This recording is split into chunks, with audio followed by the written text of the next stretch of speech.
the dark side of jewelry, in my opinion, usually stems from greed, like with most industries, right? But there's ways that I've seen jewelers or industry people act in the pursuit of greed that are really not great ways to operate. Yeah. Like we are already an opaque business, and so I think there's people that use that to their advantage in a negative way.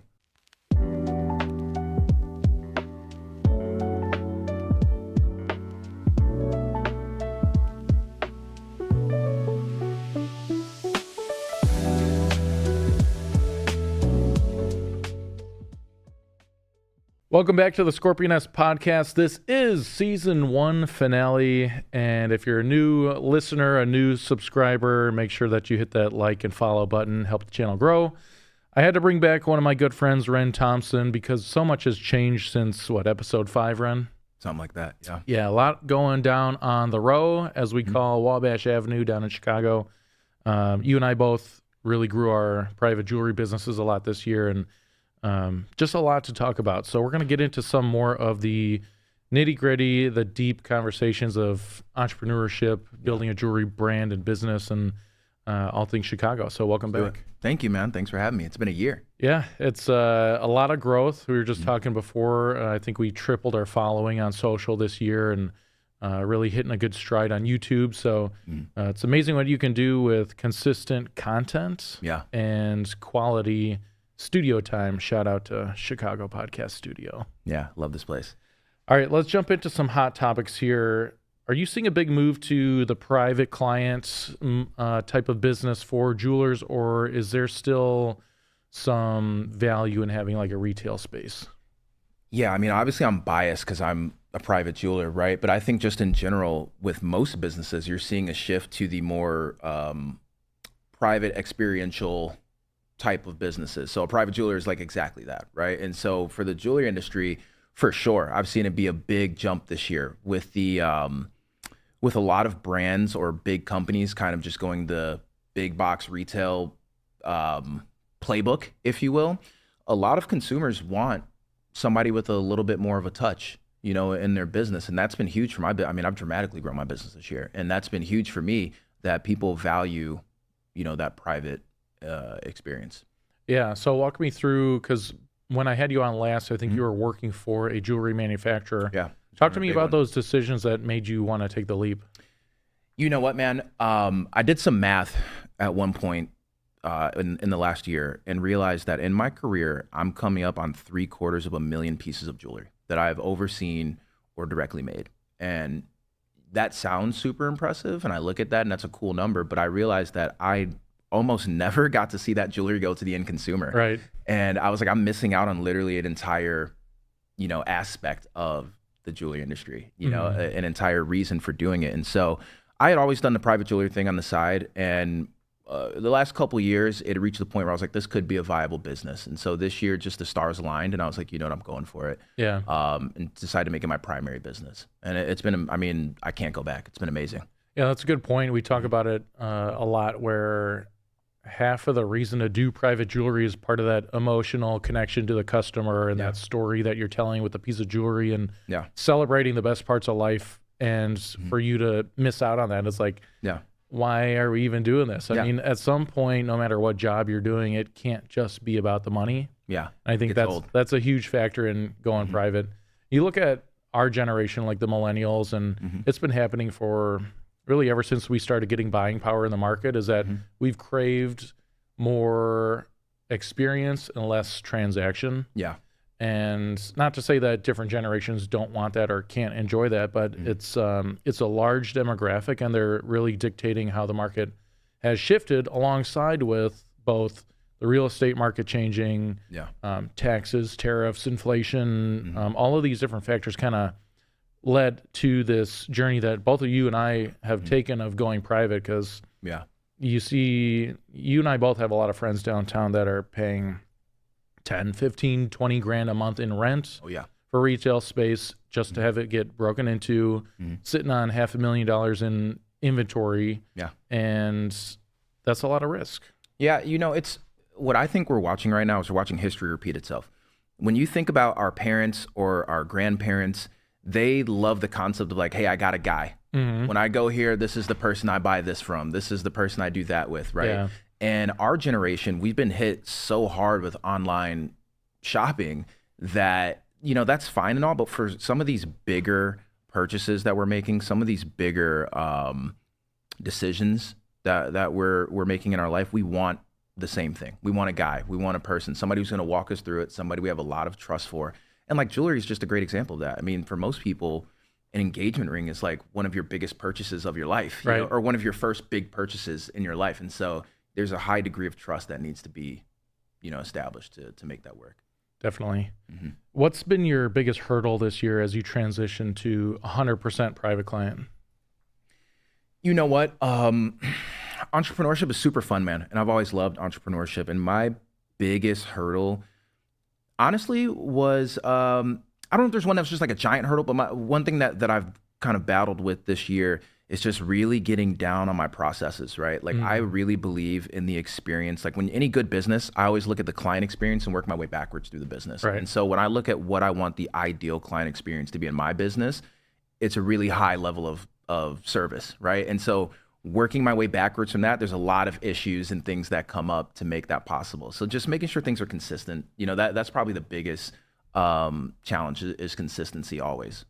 Yeah, that's a good point you bring up when it comes to the client experience, and that's kind of like both the privilege that we have as private jewelers and also the obligation as a business owner for that extra touch. For example, you know, I drove out to Naperville this morning to pick up a broken tennis bracelet. Yeah. Now, when you're a private jeweler, you're making that commitment to do everything you can for the customer to keep it streamlined and feel very one-on-one. Yeah. I easily could have said, here's a place you can take it to, just tell them my name and they'll repair for you.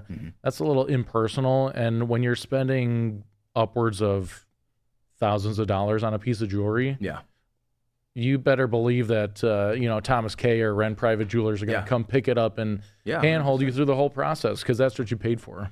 I think that's what sets us apart from the stores, right? I mean, there's plenty of jewelry stores that make great jewelry as well, too, in the United States, but the private experience is about giving you a private experience, right? I always tell people it's the difference. I think of like haircuts, right? Even though I don't have any hair anymore, but I always tell people like there's a big difference between you going to a barber shop and getting a haircut and then the barber coming to your house to cut your hair. It can be the same haircut, but one feels significantly more special. And so that's the same thing with a private jeweler. Like you really want to go that extra mile to make somebody feel seen, whatever their issue is, whatever the project is, like take it that extra distance to send it over. For sure. Yeah.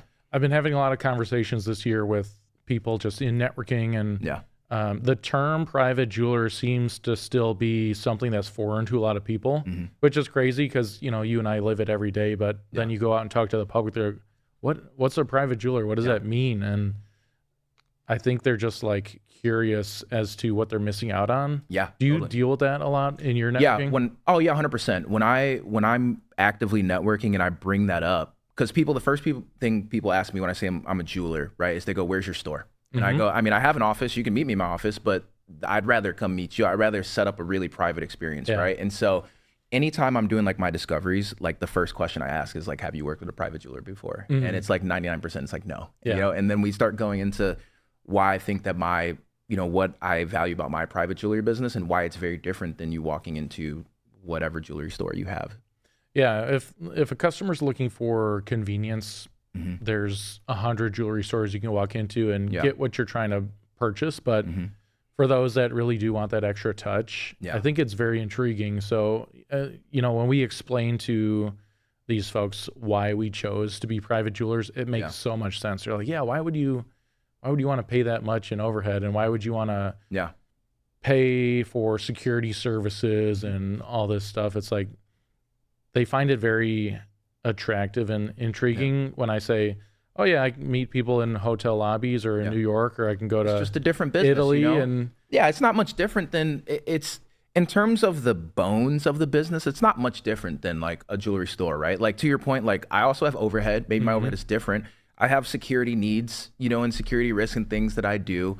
Travel costs, like that's a big one that, you know, stores obviously don't have, you know, things like that. And so it's a business, but it's like my focus is giving people a really personalized experience. And so for that, this is the route that I chose. I don't really want a store. I'd rather go to my clients than force them to come to me. And that's opened up so many more avenues for me. And it's allowed me to build meaningful relationships in like different pockets of the country, and other countries, for a matter of fact, at this point. So like, this is my business, man. This is what I love. This gets me excited, every day to wake up and go to work.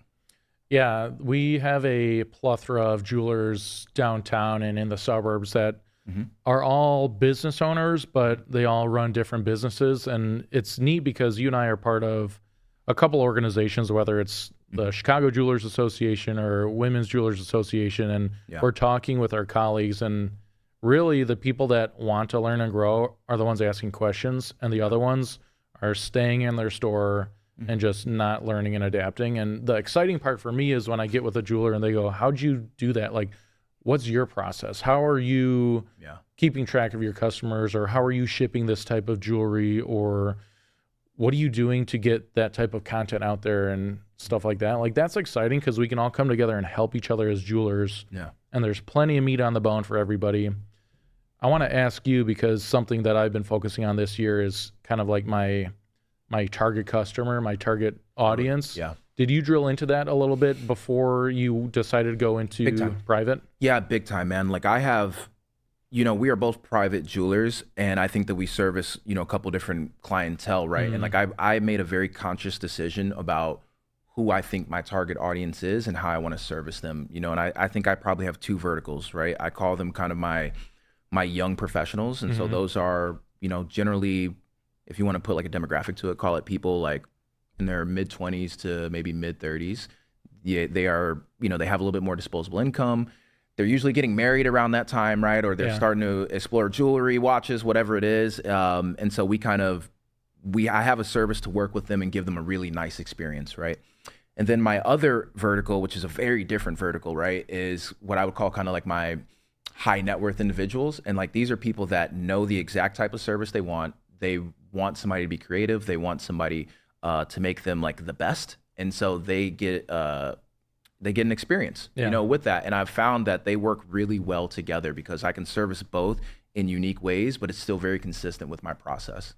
Yeah, I've had a couple of conversations with different jewelers over the last year, and I've described to them that, life gets a lot easier when you decide and know who your customers are. For me, I can talk to two very specific groups of folks pretty easily because I've lived a life. One is veterans and like first responders, and the other is I am part of an international business fraternity. So if I capture any percentage of those two markets, I will be set for life personally. And if I get a majority share of those folks, you're going to see a Thomas K. jewelry store in probably every state. Yeah, I mean, you got to just use your unique ability, right? Like I talk about that a lot. And, for you are uniquely positioned to be in those rooms with those people.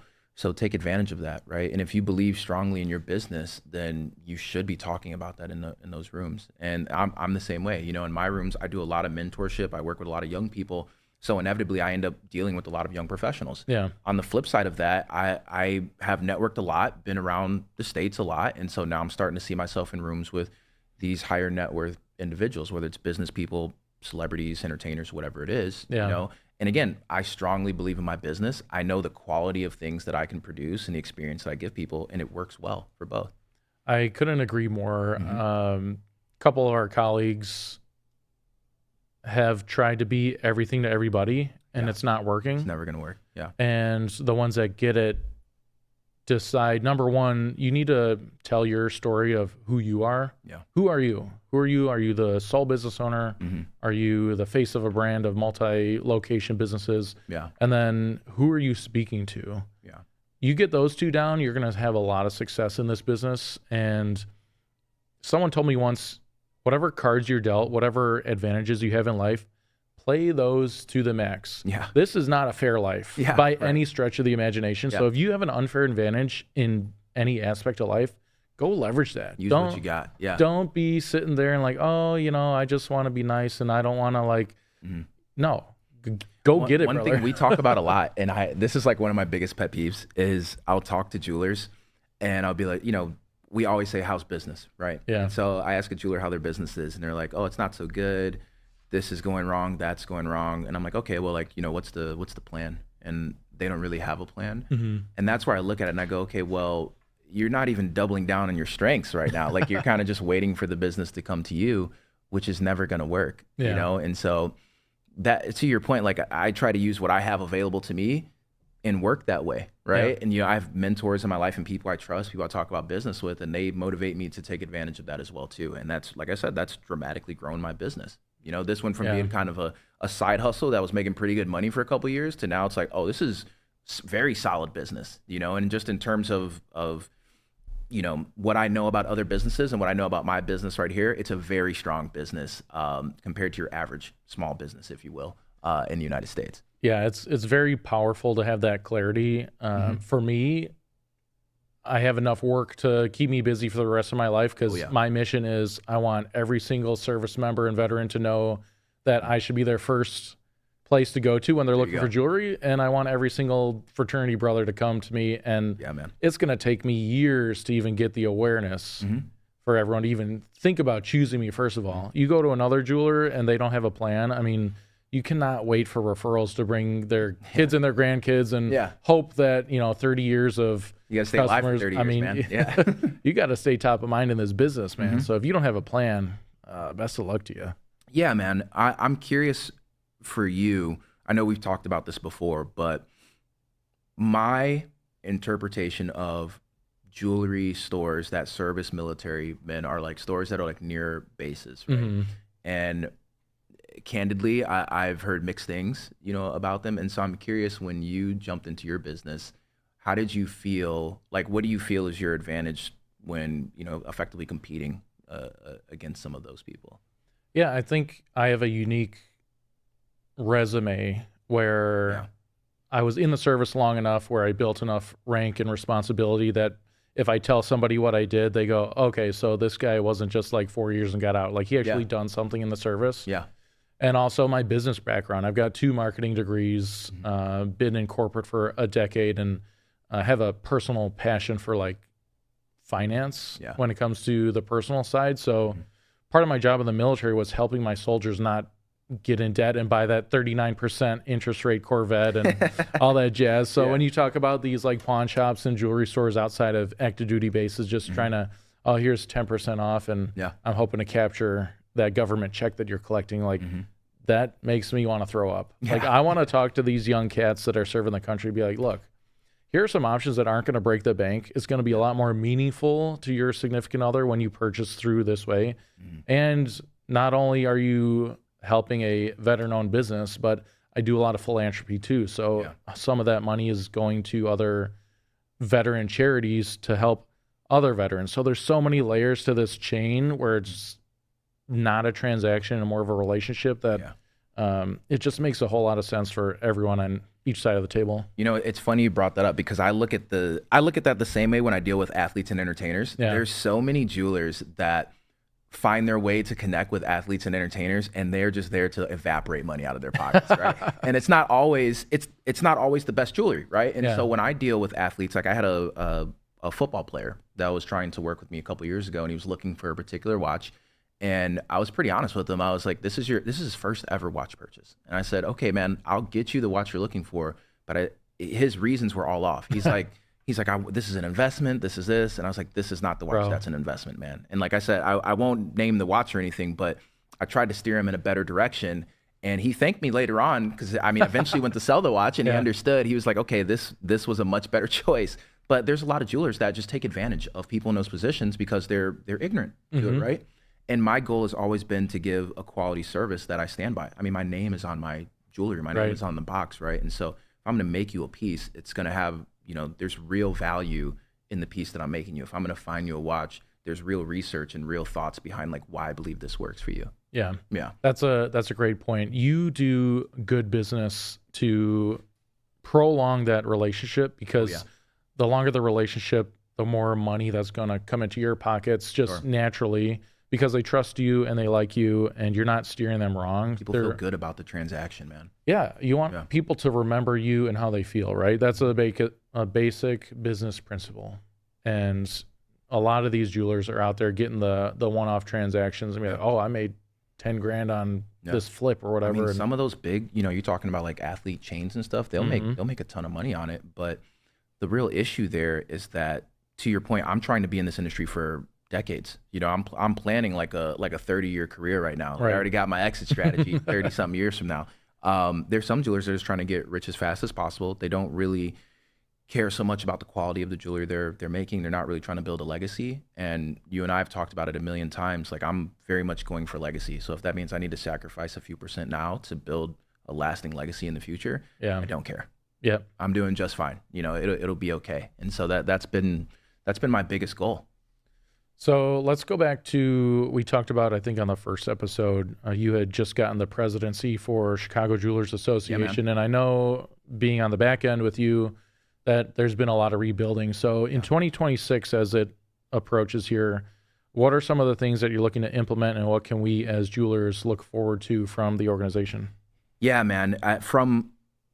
From the outside looking in, we probably have seemed very quiet. And that's because we've literally rebuilt the entire structure of the organization. And what's been really cool is that I get to kind of share a lot of those fun things with our members and potential members moving into 26. So one of the big things is I'm trying to host an event every single month.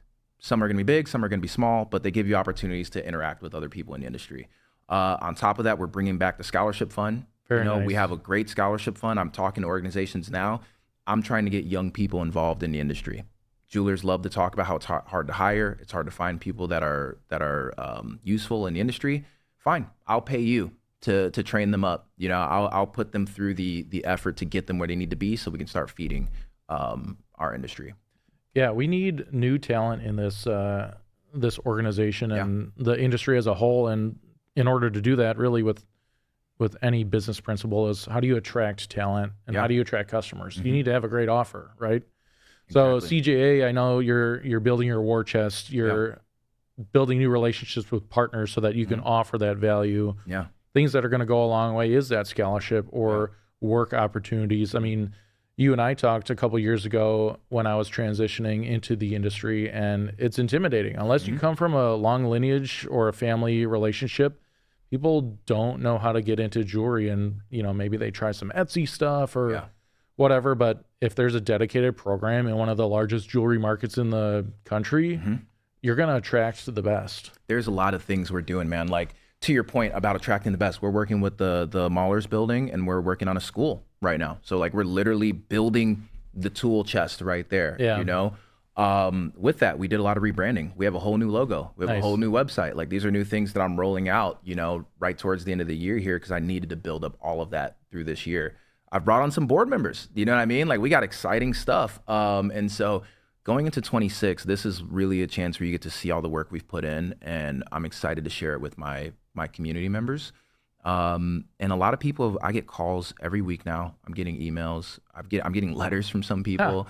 I got a letter that was written on a typewriter this year. Which Really? I didn't even know it was a thing anymore, to be honest with you. But it was incredible, because it was from a obviously old school jeweler, and he just had some really encouraging things to say to me. That's and beautiful. so it's been really cool to kind of unveil the new stuff that we're doing going into the new year. And to your point, it's not all about money. This is about building a future for our industry in Chicago. Really, Illinois. To your earlier point about legacy, not only are you leaving your personal name on this, but the organization of the Chicago Jewelers Association, they're getting a boost in their brand equity and their legacy in this city that we love. So I think you're putting a lot of important building blocks in place so that there's another 150 years for this great organization. Yeah, man. Or volunteer organizations or nonprofits, not-for-profits, whatever you want to call it.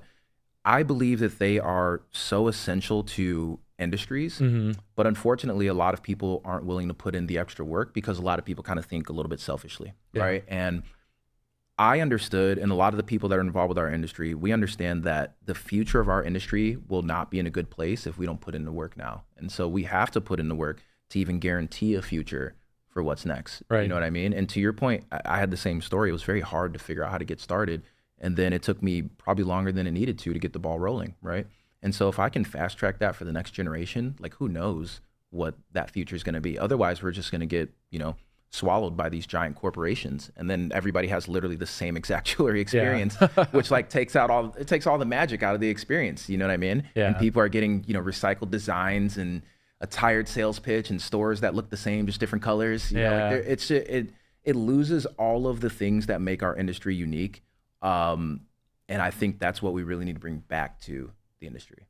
Are there other cities that have a jewelers association? Like, is there a New York Jewelers Association? And have you talked to anyone from those other cities?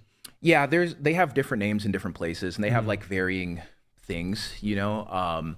They are more prevalent overseas. Like I've seen a few that are, you know, in India. Okay. There's a few in Singapore, things like that. But they all generally serve the same purpose, right? Like their plan is to better their community, build better relationships between businesses, and give people an opportunity to do business together, right? You and I know we've done business together several times, and it's always been great. But there's plenty of other people out there that might be useful to your business that you never met. Sure. You know, even just on Jewelers Row, I mean, how many businesses are down? Hundreds of businesses down there, and a lot of people don't know that other people exist, which is insane to me. Because it's like you guys have been in business for 20 years each, and you've never even heard of each other, right? And so like giving people an opportunity to connect. So yeah, there's plenty of other organizations out there, most of the hubs, and everybody's trying to do something similar. For sure. Yeah.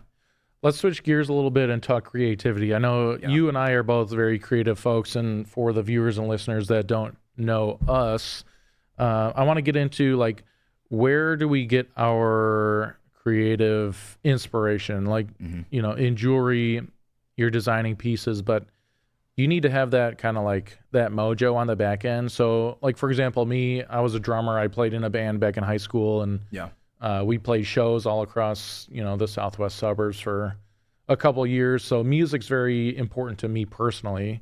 And then like cooking and just art and stuff like that. I think you have to have those passions because it relates and flows through your jewelry. Yeah. So tell me about what your creative hustles are. Man, everything you just mentioned, right? Like I'm a big art collector. You know, I had a stint in music for a little bit. I read a lot of books. You know, like for me, creativity is everything. And I treat creativity kind of like a discipline, you know? And so you look at some of the great creators, they practiced all the time, right? And so like when it comes to jewelry design, I practice every week, right? I read books on it. I study some of the greats. I look at what other people are doing. I try to like dissect it in my brain, and I really try to think differently about how I'm applying things there. But then I seek inspiration, right? And inspiration comes from, like I said, the art around me. It comes from other people. It comes from me taking a walk. You know, I live in the middle of downtown Chicago. There's so much great stuff to take in. And I live maybe arguably on the most busy corner of downtown Chicago. And so I see something new every day, you know? And I just really love jewelry. So I love seeing what other people are doing all over the world. It's really interesting. And I ask a lot of questions. You know, I'm not afraid to be like, how did you even do that? You know?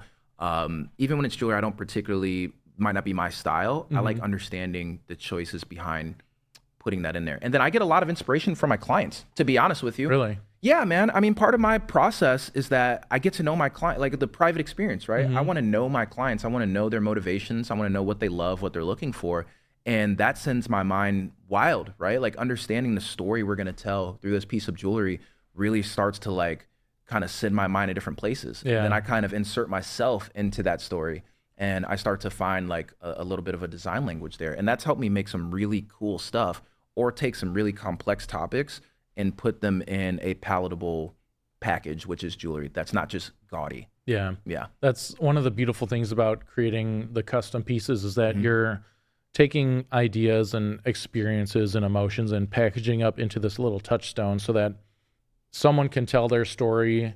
People can ask questions. They see it and, tell me about that pendant or that ring. And then it opens up this floodgate of just beautiful storytelling. And if you're lucky enough to get jewelry passed down to you from previous generations, you have a wonderful story. It's legacy and history that you can physically bring with you through this life. Most people inherently are not creative, in my opinion. I think a lot of people kind of confuse creativity with just kind of recycling what they've seen that they think looks cool. I think really the ability to create is something that's difficult.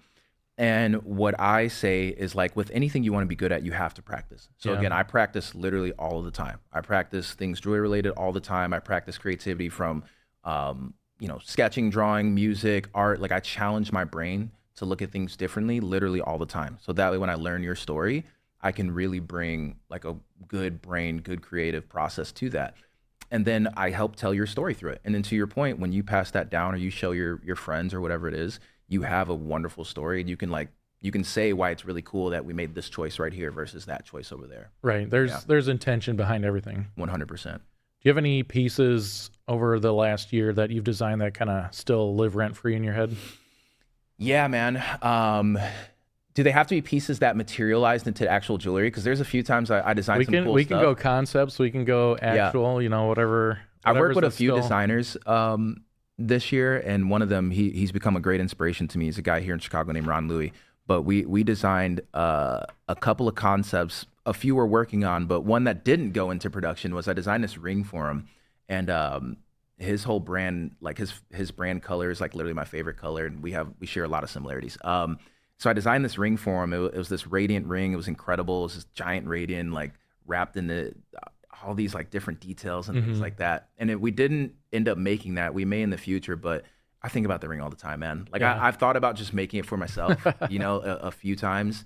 So I love that. And what's cool about it is that it's one of those things that looks really simple, but when you understand what you're looking at, you're like, oh, that's an extremely tasteful choice for how that piece of jewelry was put together, from the setting styles to the finish to how I wanted to do certain angles within the piece. Like there's a lot of little details about that piece that probably only other like jewelers would really appreciate. Yeah. But that's kind of the point. Right. It's all in the details. Yeah. Those kind of Easter eggs where if you know sort of thing. Yeah. I was even going to do like a different faceting style on the stone. So working with some different stone cutters in the US, like there's a whole art form to gem cutting in the US. And so there's guys that work with diamonds, and I was going to literally cut a completely different faceting style behind the stone. So there's a lot of loss there, probably affects the value a little bit, but it was going to, you would never see a diamond like that ever again.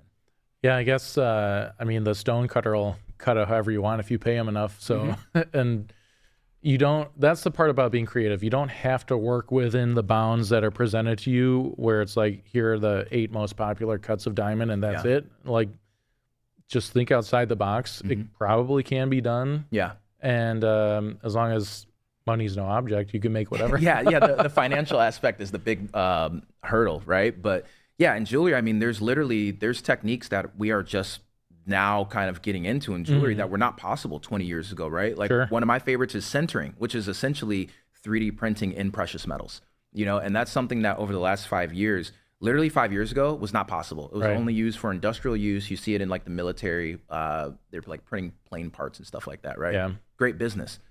Now it's getting into jewelry, and it's like the idea that you can make these really complex figures and shapes and angles that don't require a CNC machine, a 5-axis machine. Like you're talking about completely new aspects to jewelry and art. So we're looking at a new revolution of things that are possible within the jewelry sector. So that's going to be the future of jewelry. Is so cool if people really want to spend the time to like understand the difference between your basic jewelry or you want to go the next level. Yeah, there's just so many untouched avenues. I'm thinking of this piece that I'm designing for my sister right now. So shout out to V. She is the oldest sister out of the 2 that I have, and she has this condition called heterochromia. I don't know if you've heard of it. Yeah, I have. Well, I believe it's her left eye is half blue and half brown, and then the right eye is brown. Don't quote me. But it's so beautifully unique that I think only 1 in a million people have that condition. Wow. And I don't think there's any jewelry out there specifically for folks that have this. So I'm designing this piece to replicate the iris and the pupil of my sister. And that story alone, even if she was the only one to wear it, just brings so much joy to me as a jeweler, right? Yeah. It's pieces like these that really kind of give you that fulfillment in this job. And imagine if you take any concept like that and go make some jewelry and how many people you can apply it to. I mean, this is what keeps things fresh and the industry almost timeless, is that there's just a never-ending supply of inspiration out there. Yeah. You just have to have the ability to ask, can it be done, or why, or how, and then the courage to go make it happen. Yeah, man, jewelry is supposed to tell a story. And like, I'll give you, this was maybe an interesting question for you, like, when's the last time you designed something for yourself? And for me, I haven't done it in Dude, I haven't done it in so many years, and I'm just now at the point now where I'm like, you know what? I think I'm gonna make something truly for me. And as you know, water and diving is like a huge pastime of mine. It's something that's super important to me, and Yeah. I'm starting to get like really deep into it. And so I've been playing with this concept of designing myself a ring around that concept for like literally like 3 years. It's just been kind of like a side project. And I'm Hmm. finally at a point where I think I understand the materials I want to use, my approach towards it, how I'm going to get it done. And it's just literally something that has, you might look at it and it might seem very simple, but to me, it has all the meaning in the world, you know, and I'm going to take that on my next few adventures. Yeah, that's a great question for Yeah. the jewelers that are watching and listening. What have you designed for yourself lately? Comment on the video that you're watching, and let's have a little discussion there. Yeah, man. So I want to flip the script a little bit. Hmm. Is there a dark side to jewelry? And have you ever personally experienced maybe some less than stellar experiences? Oh yeah. Yeah, man. I mean, there's like with any industry, there's definitely nefarious characters. Hmm. The dark side of jewelry, in my opinion, usually stems from greed, like with most industries, right? But there's ways that I've seen jewelers or industry people act in the pursuit of greed that are really not great ways to operate. You know, Yeah. like we are already an opaque business, and so I think there's people that use that to their advantage in a negative way, right? And so you're talking about people like stealing, right? Something as simple as that, right? I've seen that many times in the industry, and that's like horrible. Or you're talking about people that owe their vendors huge sums of money and then they just like disappear. You know what I mean? Yeah. People making jewelry in cheap ways, like approaching it with cheap techniques, just to make a few percent more. You know, and there's just a lot of different avenues there where, you know, people take advantage of greed, man. And so any way that they can make more money in our industry, some people do that, and that's become a huge issue of mine when I think about who I do business with, Yeah. and who I recommend others to do business with. Yeah, that's critical. There's so many different ways to get screwed in Yeah. this business. You've got customers that are either selling fake jewelry to you, Yeah. or doing credit card fraud, or yeah. you know, trying to pay in large sums of cash that were not maybe legally procured. Hmm. So you have to protect yourself as a business owner on that end. And then you got colleagues and vendors that might be doing similar shady things. I mean, in jewelry, there's so many different ways to, I mean, you can have two identical looking pieces, but one's going to be solid gold Yeah, man. and let's say natural diamonds, and the other one could just be gold plated and lab grown. Oh yeah. And maybe they don't have certs for you to tell the difference, but they look identical. The big thing that I've learned to not get yourself in that position, and this is for a consumer, for a jeweler, for anybody in business, stay organized, you know, constantly look over your stuff, constantly pay attention to what's happening, you know, and then trust your instincts. You know, there's, you know, I'll tell you a story. I did business with a person in another state where I made them, you know, a piece of jewelry. And I was a little bit hesitant at the time, but I did business with them. They paid me for this piece of jewelry. Talking about 30, 40 days later, they hit me with a chargeback, right? And I'm like, okay, that's not good. And the way that things worked at that time, I ended up paying the chargeback, right? And so I call the person, try to sort it out, and long story short, they're essentially trying to get their money back and keep the jewelry, right? And that was a difficult scenario that had to be solved, you know.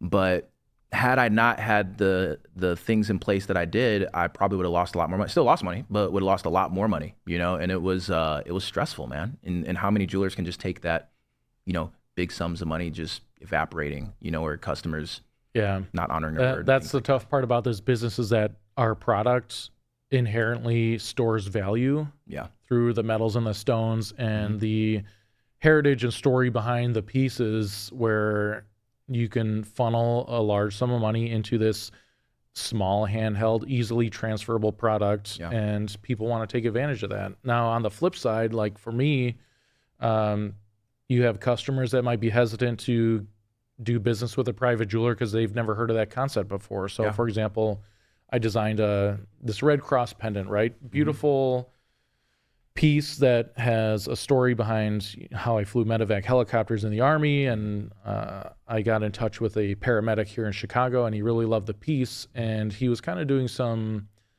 some background checks, making sure that I had a social presence, seeing that there were other customers that he can see reviews on. For your real business. Yeah. Yeah. And we got to the point where I sent him an invoice, and he was like, is there any way that we can meet up in person just to make sure that it's legit? I'm like, absolutely. I've got this coffee shop down at the Chicago Athletic Association that I love to meet clients at. Mm-hmm. Let's meet there on Tuesday at 10 o'clock. And then he goes, okay, as soon as I knew you were like ready to meet up in person and legitimate, he's like, I'll pay the invoice. So dude, transparency is everything, man. Like, I'm big on that. Like, when I send out invoices, it's all done by the book, man. When I do my accounting, it's all done by the book. Like, everything is in the aim of being transparent. When I talk to clients, I give them a write-up with everything, right? So they know exactly what they're getting into. Because like I said, trust is everything in this business.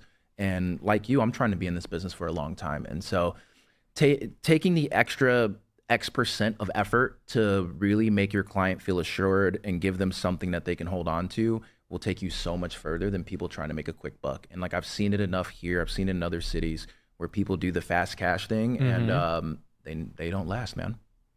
I agree. You and I both know what can be done on the back end when it comes to some of these practices. So that's a slippery slope for some of these jewelers down here where, they're just hoping to not get caught, but it's not the question they should be asking. It's not if, but when. And when one customer has a bad experience and realizes that you sourced a piece of jewelry that wasn't what you portrayed it to be, they have a lot of friends and family that they're going to tell to stay away from your business. It's not worth it, man. No, it is not. That's not how you stay in this game long term. I tell other jewelers that too, like especially the wholesale side.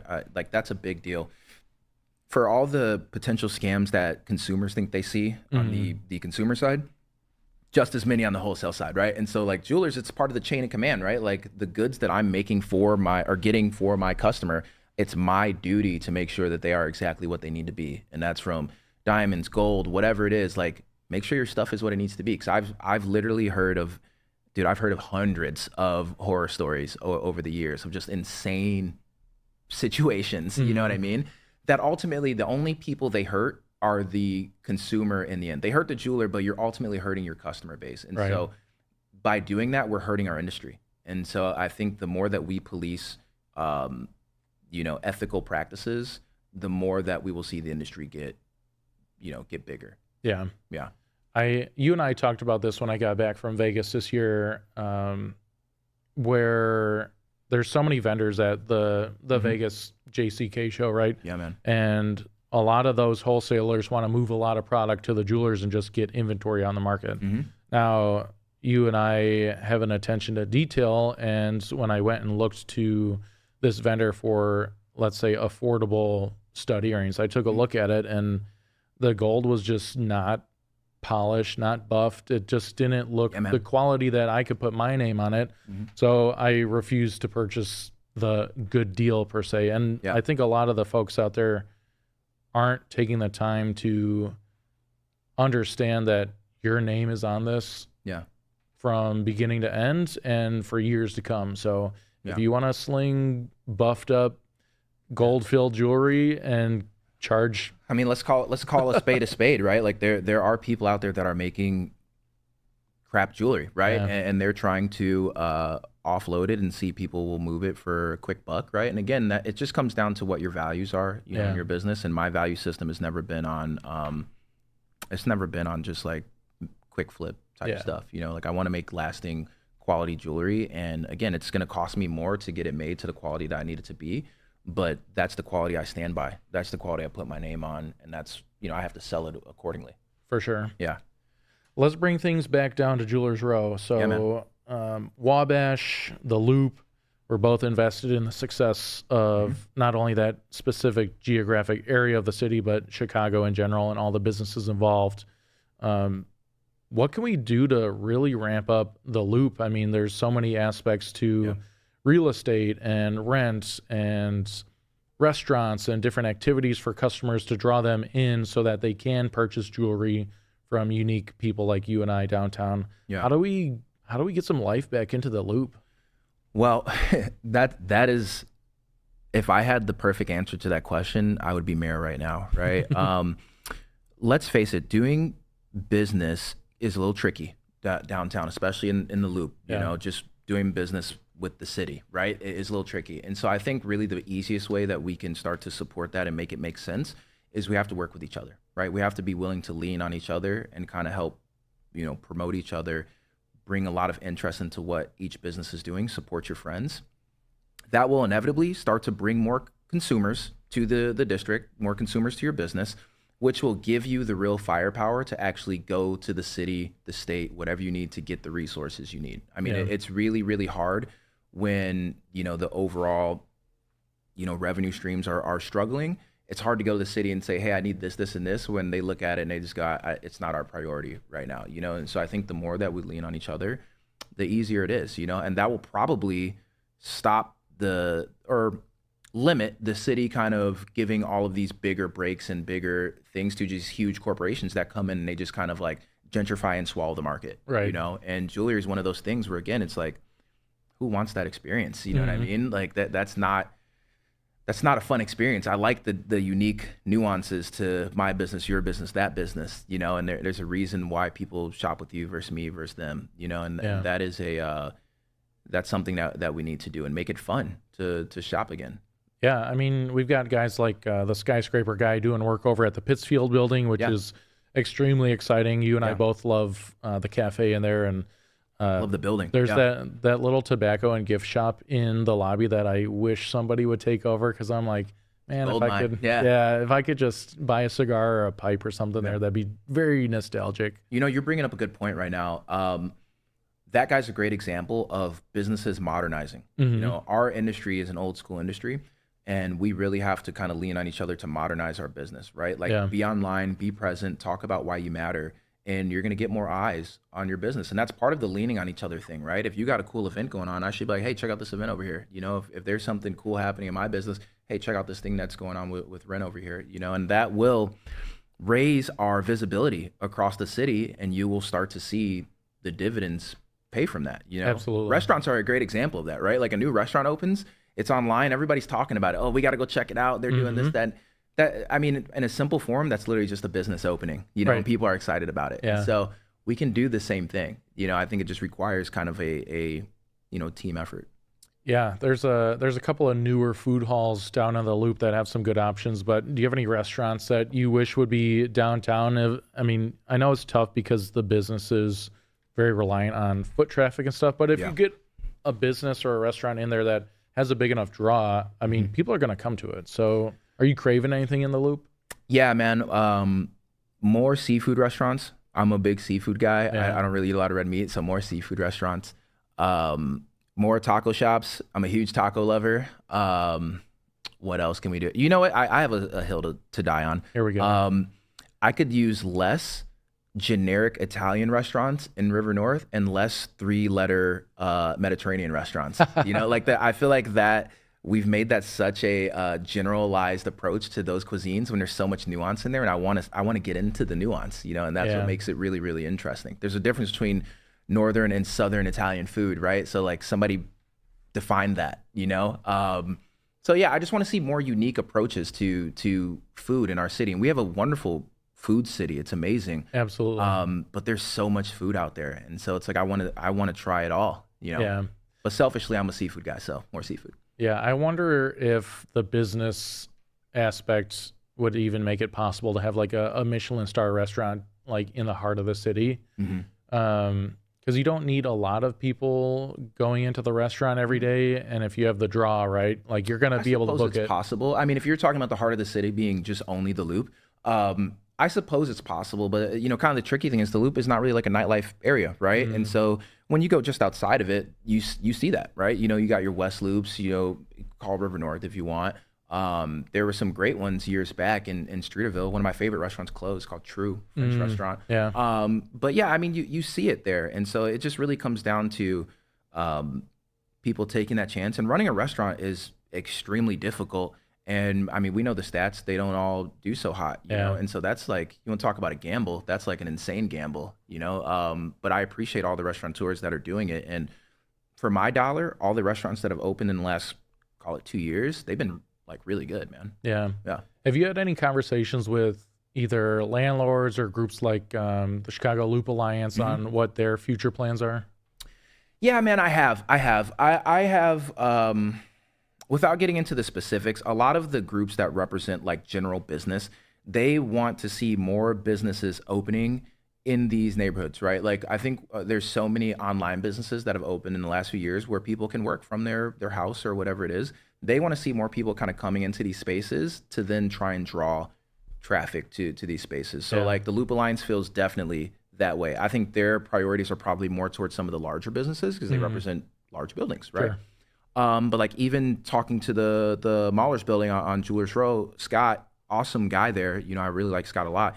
He understands that what's good for jewelers is good for the building, you know, Yeah. and so he's really putting a lot of effort into building good systems for jewelers to come and start a business, kind of get things moving, which we know will then feed his business, which will only help our industry, right? And so I like the fact that these groups and these landlords are really trying to put the business's interest ahead of their own Yeah. interests, which has not always been the case.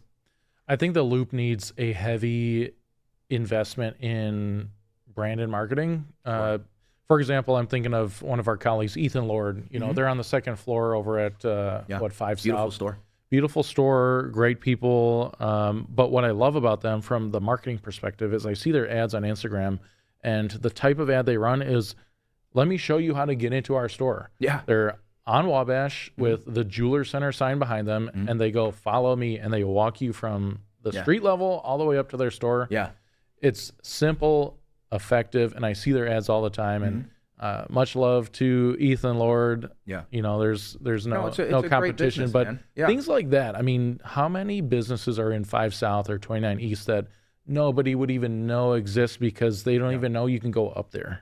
Yeah, man. I think what you're looking at really is probably a lack of identity. I think there's a lot of businesses that can't decide if they want to service other businesses or if they want to service consumers. You know, you're seeing people try to kind of play in both pots a little bit. And I think if you kind of decide your identity, it'll help you decide how you need to talk to your customers. And let's face it, in an old school industry, a lot of people don't understand the value of marketing. They don't understand the dividends that it pays. And so they're really hesitant to do the work because I think a lot of people think in X's and O's, and they think if I make one reel, that'll equal one customer. If I send out 100 emails, that'll give me one customer. And it's like, until you start to actually look at your numbers and run it over a certain period of time, you can't give a fair percentage to that. Like, I've done it enough now. You've done it enough now. I know that if I attend enough events and talk to enough people, or if I put out enough content, I can tell you fairly certainly how many customers that will equal for me. But that took me months of running the experiment, tracking the numbers, and then testing it, right? Like, that takes time. And a lot of people aren't willing to put in a 6-month commitment just to get a really great piece of information, which is what all these huge corporations are doing. They have super granular data where they can tell you essentially what their business is going to look like for the next 9, 12, 18 months. Yeah. This is a great segue, and getting into kind of like the entrepreneurship and business ownership of private jewelry. You know, I know a colleague that has done extremely well on the social media side and built a semi-regular cadence of income coming in, but has done literally zero advertising. Yeah. And what I tell people all the time is that if people don't know you, they can't do business with you. And that involves doing all kinds of different awareness campaigns, meeting people in person, doing social media, content like this. And there's a lot of jewelers out there that don't want to do the business part of running the business. So you and I deal with different things on the day-to-day. What are some of your daily struggles as like a solo entrepreneur? My biggest thing is data is everything, right? And so it's hard to track a lot of data. It's hard to dive into your CRM. It's hard to really like keep everything in an organized place, but you have to track all that data.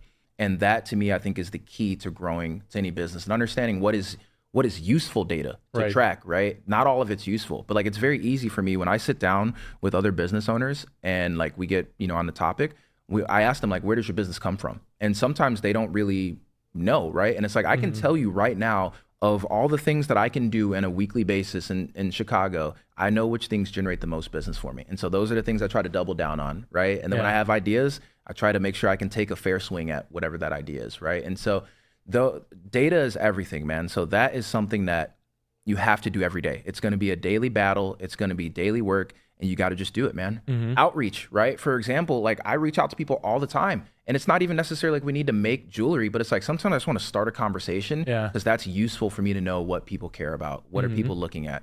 If you looked at, or like, let's say you followed me on Instagram, cool. Now, maybe you're one of my friends, cool. A lot of my followers now, I have no idea who these people are, you know? And so sometimes I want to reach out and know like what brought you here. Sometimes they tell me it's a reel I did with somebody else. They tell me they saw me on the Explore page. They were like, I just like the, you know, I don't know. I like what you say on your page. I like what you talk about. Yeah.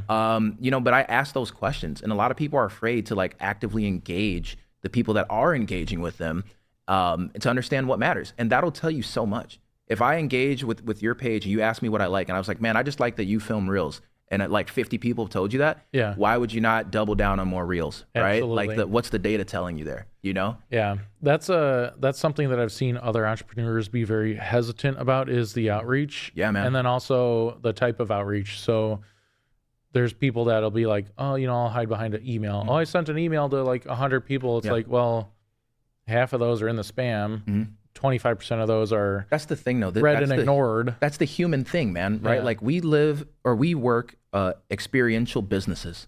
So what are people paying for? They're paying for the experience, they're paying for you. And so if that's what they're paying for, you gotta be there. Like you gotta be the person talking to them, right? And like you're right, I get the same thing from small businesses. They'll send me an email and it'll have like 1 million words in it, and it'll be kind of talking about a bunch of nonsense. And it's like if you took that same exact approach, but you just sent it actually directly to me. Like you actively engaged in me, and it felt more like a conversation than just like a regular marketing email, that I guarantee you will generate much better results. And like, let's face it, man, in a small business, I don't need to do business with 1 million people in a year to make money. You know what I mean? My number is much smaller. So it's like, do the work, man. Just block out your day and do the work. You know, I kid you not, I reach out to probably more than 100 people every single day. It's part of my just ritual every day. And that generates X amount of business for me. And that's fed my business. And now it's growing into like, people are like, oh man, I talked to you, you know, 6 months ago. I had a friend who was thinking about some jewelry, and I was like, they should talk to you. Like it's, I'm watching it literally spread, you know, like its little web across the internet now, you know? And I'm like, okay, that's been massively successful for me.